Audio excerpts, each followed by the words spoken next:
Hey everybody, Lieutenant Dan here. Welcome back. Today we're continuing through the Spyro Reignited Trilogy. We're gonna go right on ahead, jumping back into the first game, Spyro the Dragon. Last time we got halfway through the Peacekeeper's Realm, and today we are gonna finish it. And yes, we are now 4 episodes into this, and I'm just now realizing the word that I've been trying to use for the Dragon Worlds is realm. We're in the Peacekeeper's Realm.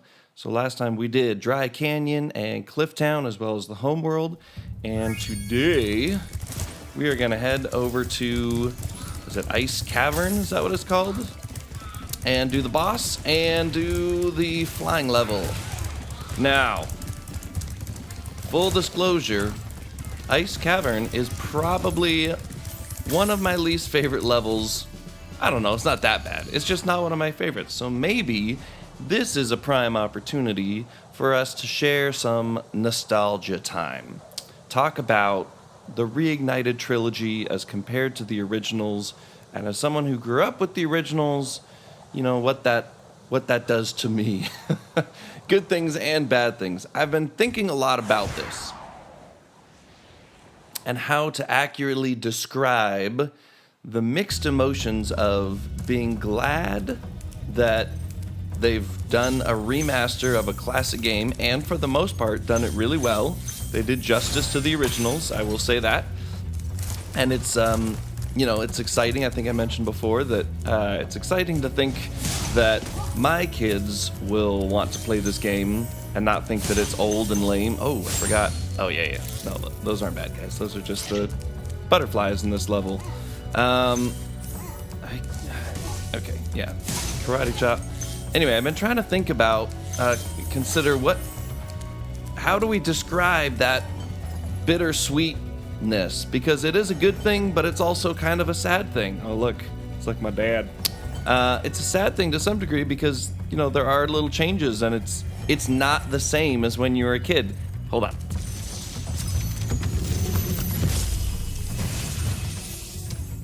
A word of caution, little one. Wait until you grow big, like me, before charging those large enemies. Look at that guy. He's got a sword and a shield. I'm telling you, Peacekeepers are the coolest dragons. I almost said dinosaurs again. So, you know, it's a good thing. No denying it.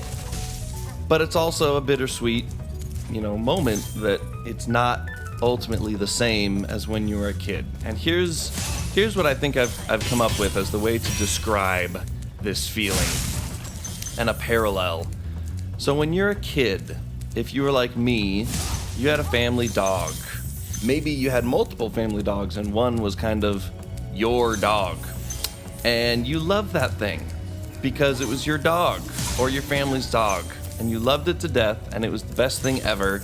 And when inevitably either you had to move away or the dog died or something, you lost the dog, and it is very, very sad, right?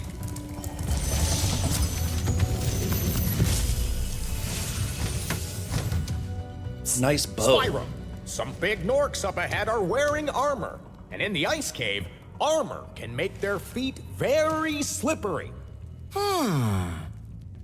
Ooh, slippery on the ice. Got it. Just right, knock. Yeah. So you had a family dog, and you loved that dog, and at the end of the day, that dog has a special place in your heart, and it will always have a special place in your heart. But as an adult, maybe you haven't had a dog in a long time, and suddenly, the best thing that you can do in your life is get another dog.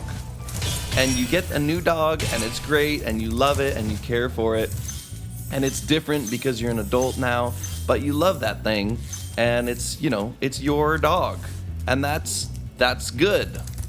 It's, in a lot of ways, similar to when you had a little dog. I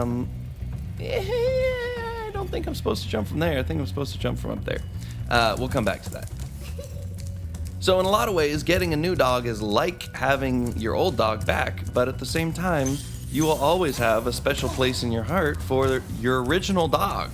And as good as the new dog might be, and as much as it's similar, the new dog can't replace the old dog. It doesn't need to. It's its own thing, and it's separate, and you love the new dog for being the new dog, but the new dog does not replace the old dog. The old dog is always going to be with you in your heart. And that's kind of how I'm feeling about Spyro, and maybe just remastered games in general. Because at the end of the day, if you're looking for this game to give you all of the good feelings of the original game and be exactly like the original game, it can't, because it's not the original game. Thank you for releasing me. It was very informative, thank you. So it can't replace the original game, and maybe it's not supposed to. Maybe it's supposed to be the new dog that reminds you of why you love dogs and is exciting to have because it's better than having no dog at all. But at the end of the day, you know, you still have that special place in your heart for your old dog, and that's okay.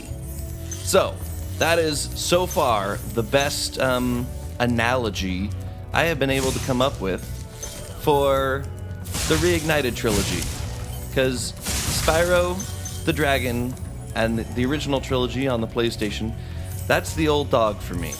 You know, those are games that I will always enjoy and look back on with great, dang it, I forgot. Oh wow, that was close. Look back on those games with great love and fond memories. And while this is good, I can't expect this to be exactly the same.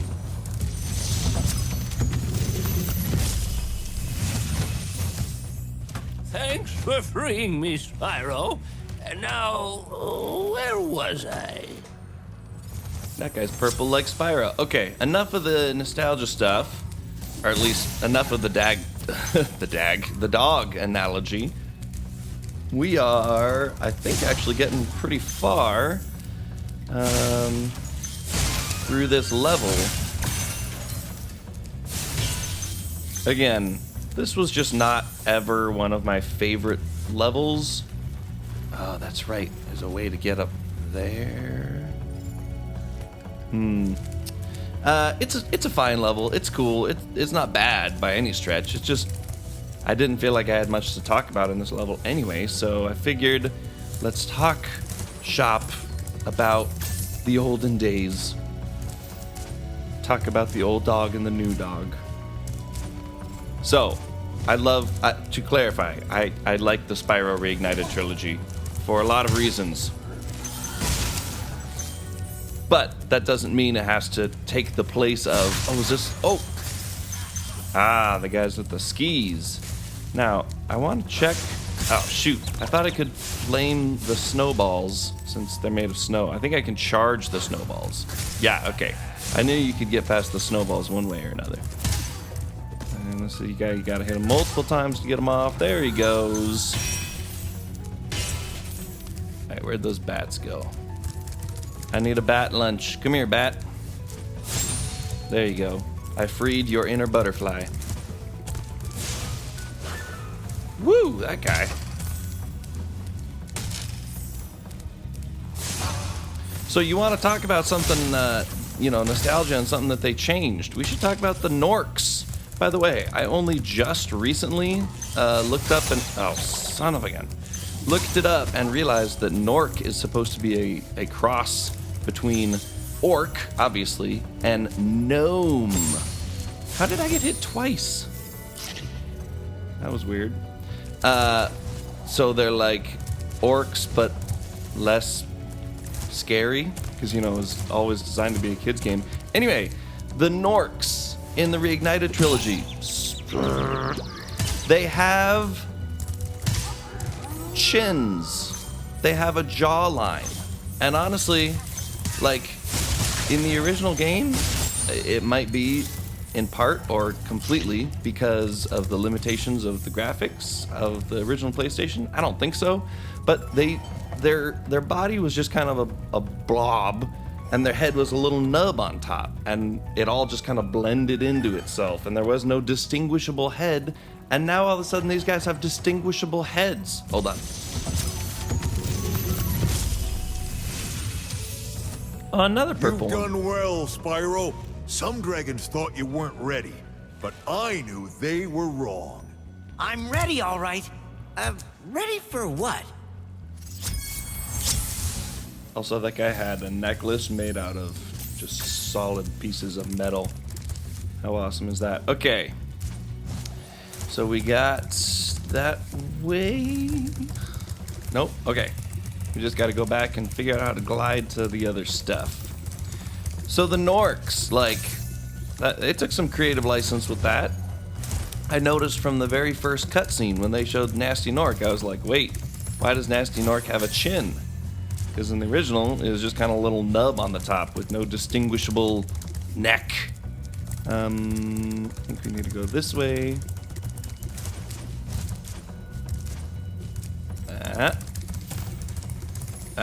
Wait. I gotta get up there again.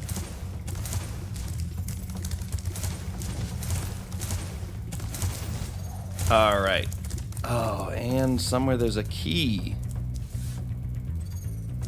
Okay, let's focus on the glide. Oh, the key is down there. Easy peasy. There we go, got the key. That doesn't especially help me with... There was that other spot where I needed to glide to. I think I remember where that is.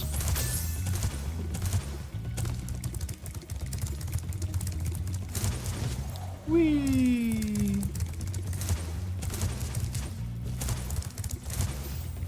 How they're like, the armor makes the ice very slippery.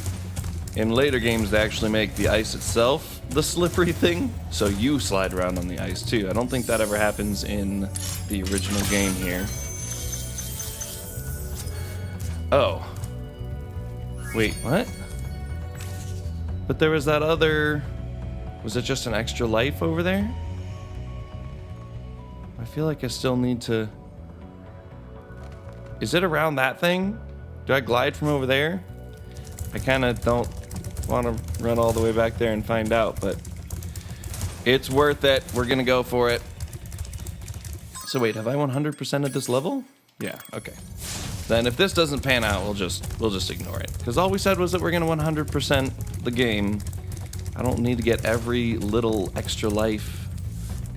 So I think if I glide around here, I should see it. Let's see. Ah, whoa! Son of a gun. Alright, well the good thing is there was 3 extra lives there, so... Wait, which way? Am I back at the beginning? I can't tell which way is which. Yeah. Should have saved at the one closer to the entrance. Ah, what are you doing here? Oh no! Well, that was embarrassing. What was he doing there?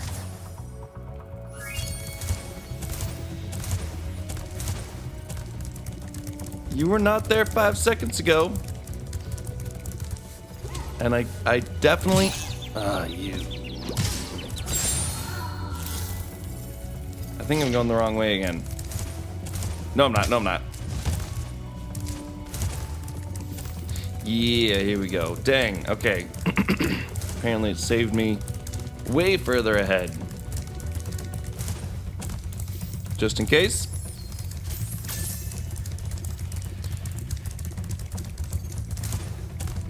I'm not sure why I never really liked this level. Like, it's not poorly designed or anything. Maybe I just didn't like that the rest of the Peacekeepers levels are so... Oh boy. The rest of the Peacekeeper levels are so themed one way. I can't believe I just did that. That was... Okay. So I think I died 3 times trying to get 3... Is that right? I died 3... This guy again.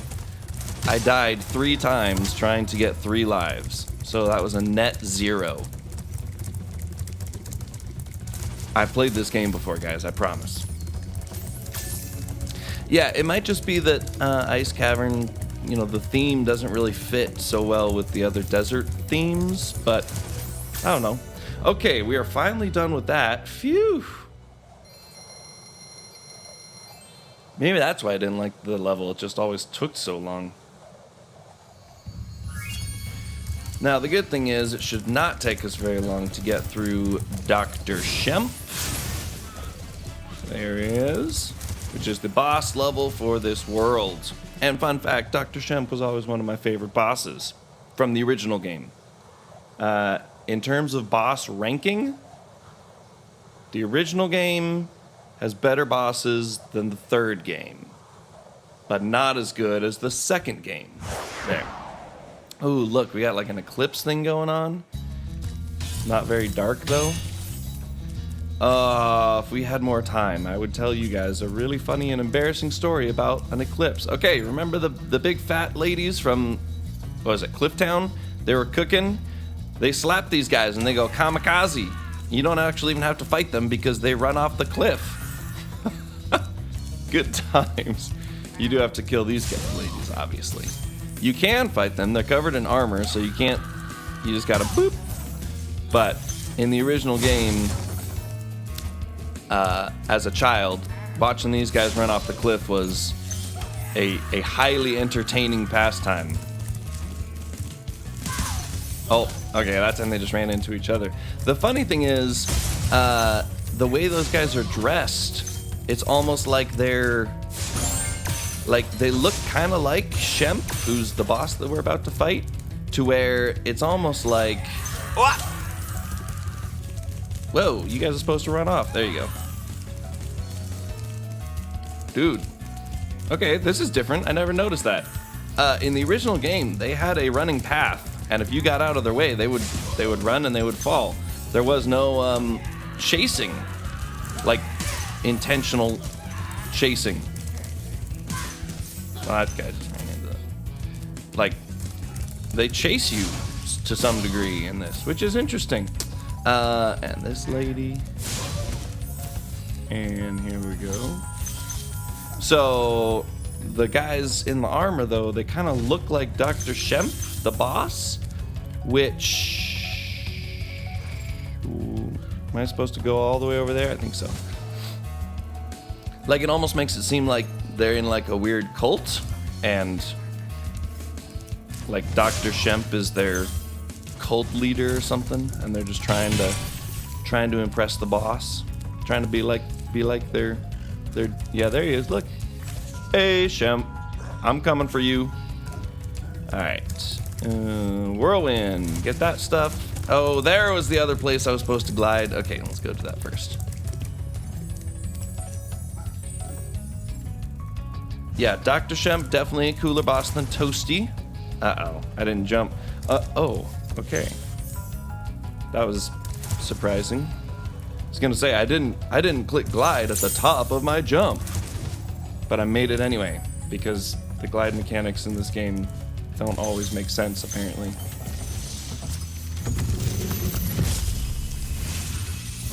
Whoa. Dr. Shemp thinks he's so cool. You don't know what it's been like listening to him over and over. Does he have but I tell you one dreadlocks? thing, he should watch his back. Oh, and anyone who's ever played kids games from the 90s knows that there's a clue. Watch his back means, obviously, you gotta hit him in the back. Now, I will say, I don't like what they did to Dr. Shemp. Again, maybe maybe it's some of the more human physical attributes and distinguishable parts that they gave the Gnorcs, but in the original, he looked more cartoony and less realistic, and I gotta get him while he turns around.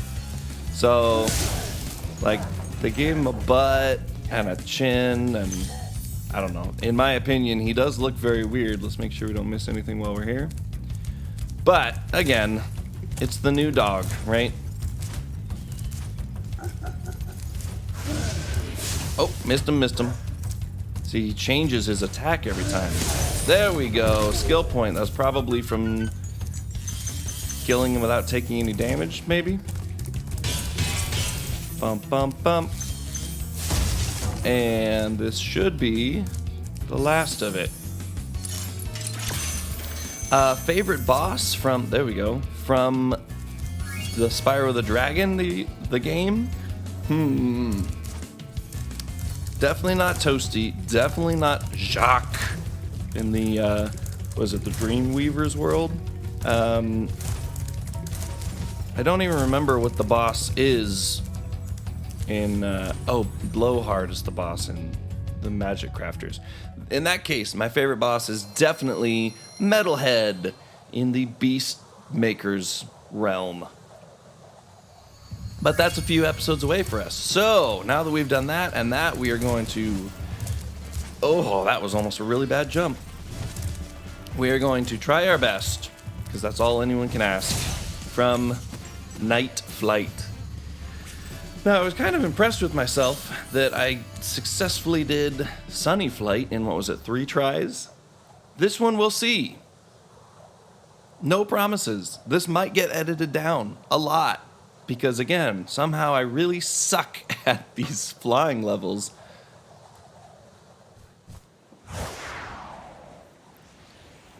Okay. So we go through the rings, obviously. This isn't the level that I thought it was, so that's good. Oh, no, it is the level that I thought it was, because it's got those lanterns. Okay. And then we do this.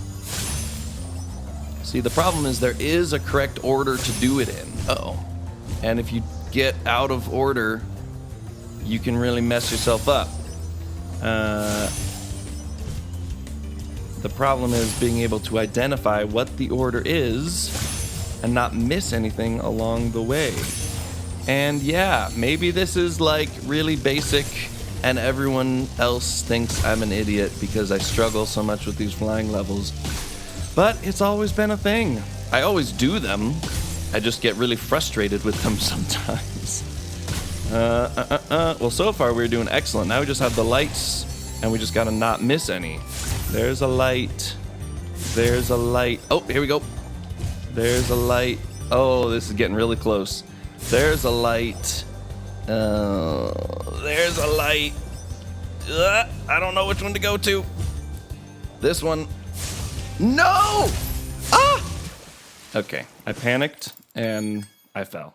Here we go, trying it again. That fairy with the sign was rather helpful. Dang, that was actually really close to getting it in one. So we shouldn't have any problem this time if we can keep ourselves on track. We might actually do this one in less time than Sunny Flight.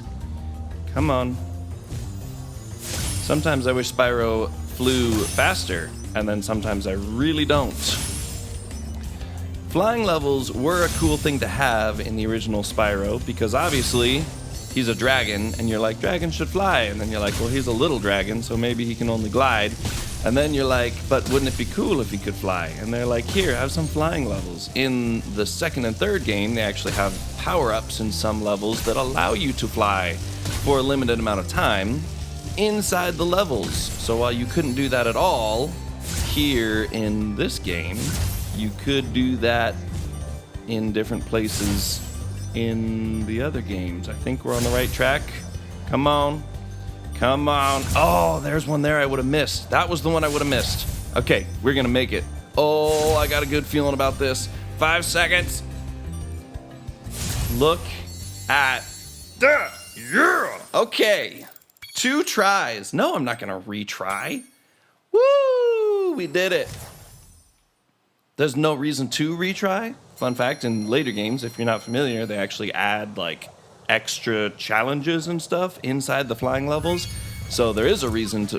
Whoa. That is real close. There is a reason to retry the levels. And by the way, once you retry it, you are not on a counting down timer, you're on a counting up timer.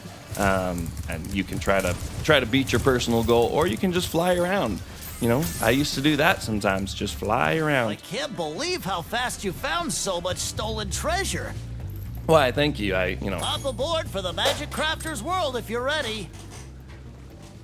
Yes, we are going to go to Magic Crafters, although that is where we're going to leave this episode. and we will start in at the Magic Crafters in the next episode. If this is your first time on the channel, I want to make sure to say welcome. Glad you're here. I hope you stick around and see the other fun stuff happening here at LTD Productions. If you've been here before, thanks for sticking around and seeing us through this gameplay. I do want to just remind everybody that we primarily do cinematic gameplay adventure series on this channel. And we just wrapped up our 7 Days to Die series, Lieutenant Dan's Survivor. So I'll put a card right here for you to go check that out if you haven't already. And then the next thing coming up is going to be a GTA series that I'm really excited about, and look for an update about that very soon. Oh look, there's Sparx waving by. Thanks for joining us, everybody. We will see you next time.